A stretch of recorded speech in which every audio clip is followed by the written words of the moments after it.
Welcome back to Roadmap on Channels Television, reaching you live from Lagos. Be part of the program. Tweet at us at Channels TV and at Gimba003. Let's know your thoughts on Nigeria's latest move to get the command center stationed in Maiduguri, in the heart of the insurgents. Will this be possible?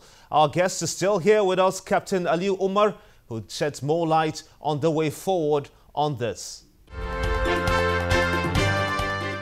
But you know the Boko Haram and their fashion of attacks. Will that get even worse now? You know, the way they attack like guerrilla fighters, you know, run in, attack, and then get back, fall back. Run in, attack, and then fall back. Doesn't that put so much pressure on the actions of the president to move the base to Maiduguri? Boko Haram has so many ways of attacking. But I tell you something about the human. We are creatures of habit. We can't override it. If I gave you a pair of shoes now, Gimba, you are most likely going to put one particular leg in first, even if I woke you up from sleep. The psychology of the insurgents is embedded in data that can be collected on their habitual preferences, no matter how staggered it is, no matter how formless they seem. If you take the data and you look through, you're going to see a trend. Just like if I put you on a pair of shoes, regardless what kind of shoes, the likelihood you're going to put one particular leg in first. So if I took you 10 pair of shoes and you repeated it, I just marked it. All we need, all we want to see to route them is there. It doesn't necessarily have to be a military solution.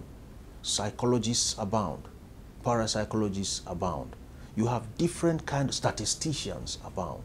People that can sit in your command center, look at information, and begin to come out. Look, we have to stretch our imagination and innovation if we want to tackle insurgents, because I must give one thing to them. Their imagination levels are boundless.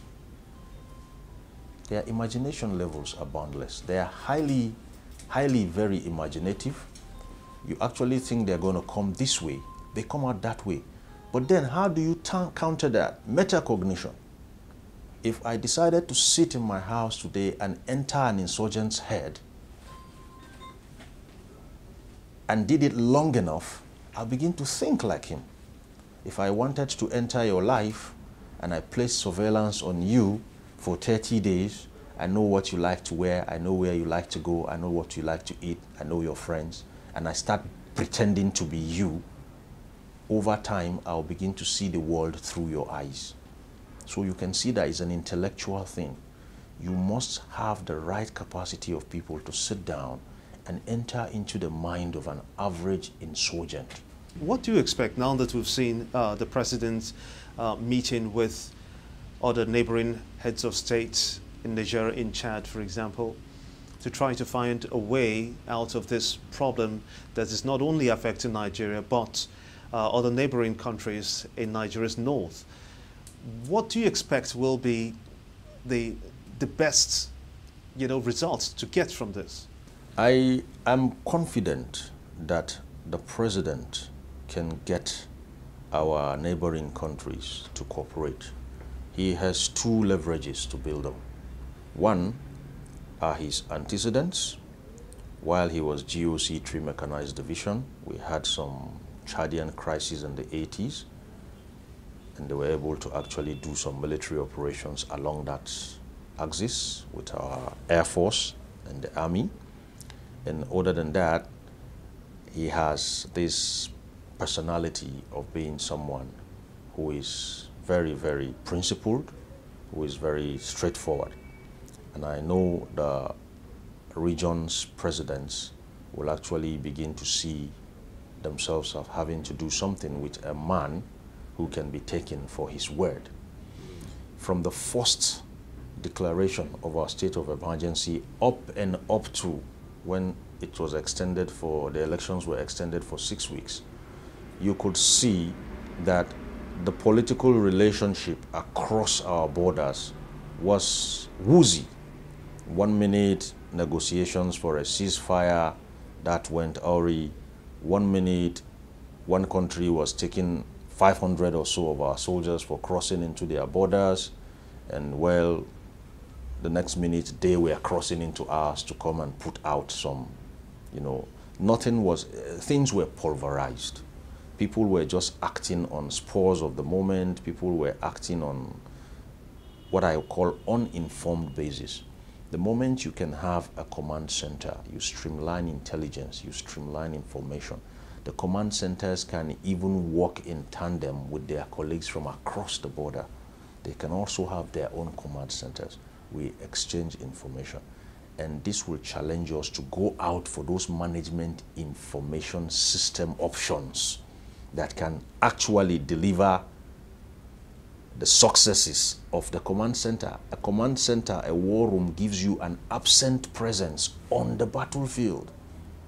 Okay? You are not going to be seen, not much may be heard from you, but everyone knows who is in charge because you are getting it at a glance. We don't seem to have that now because we take a place, we lose it. They come back again, we take it. There's a merry-go-round kind of effect on our successes and our challenges. 1 minute we've taken it, another minute they're back. Where do they come from? How do you expect this to be made permanent, knowing that before this government came in, the previous administration of Goodluck Jonathan had issues with getting the army equipped? You see, in warfare, people don't just run away. Let's look at it this way. The soldier went to Depot Nigerian Army or the Nigerian Defense Academy, he didn't run away. He graduated, has been on other assignments, he didn't run away. The day you posted him from his unit to Maiduguri, he didn't run away. The day you assembled them and read a mission brief to them that will be attacking XYZ place at ABC time, he didn't run away. At the former point where they mounted into their vehicles and proceeded to wherever they were going to cross the start line for the operations, he didn't run away. So what happened? Which is easier, to run away during these periods I've mentioned or to run away in the thick of the fight? What are the chances that if you try to run when the bullets are flying, you will survive? I'll tell you what happened, and I'll tell you what our top brass are shying away from. What happened is simple. Psychologically, when you find yourself in situations such as a scenario in battle where you are outgunned, where there is no firepower parity, where you lack superiority of firepower, your reptilian brain as a human being takes over. Your reptilian brain belongs to the illogical mind, and it can override your functions logically, your logical functions. The reptilian brain recognizes two possibilities in such scenarios. You either fight or flight. That is run. So if a lion walked into this room now and we had what it takes to subdue it, we'll go ahead and do that. But if we don't have, the next option is flight. We'll run. So where you have 579 people running away, that's way after the deviation. If there were 10, 15, 20, I understand it. 579 is an opportunity for us to take a sample populace and begin to access them psychologically, mentally, socially, and get the answers to the problem. Then we could even recycle them and make them ambassadors of not to run away from the battlefield. If you did away with them, they're going to be bitter. You're going to create more security problems for us. If you decided to court-martial them and kill them, there goes your sample populace. What do you expect this new administration of President Muhammadu Buhari to do? For me, it's straightforward. I don't know what he wants to do about the service chiefs, but because he has given a marching order for them to set up a command center, I would suggest he retains the same set of service chiefs and security advisors for at least 3 months. We can't afford to have a clean break. If we had a clean break, given what I know of the past, we're going to see the incoming chiefs saying, look, I met nothing on ground. And we're going to see the outgone chiefs say, look, we left heaven and earth there. So let them overlap. Set up the command, put things in order. Those that are coming in will understudy you while you're at it. and clear any gray areas or bottlenecks. And after 90 days, or as he may so see fit, you disengage. Then you're now going to see the incoming take off properly. If we don't do that, we risk having the incoming service chiefs have setbacks that will take them probably more than 3 months to correct. I want to thank you so much indeed for your time and your thoughts. You're welcome. Thank you. Pretty interesting views there by the captain. Now, the question on everyone's lips is, will Nigeria forge ahead with this? I want to thank you so much indeed for being part of the program. Join us same time next week for another fresh edition. I am Gimba Umar, and bye for now.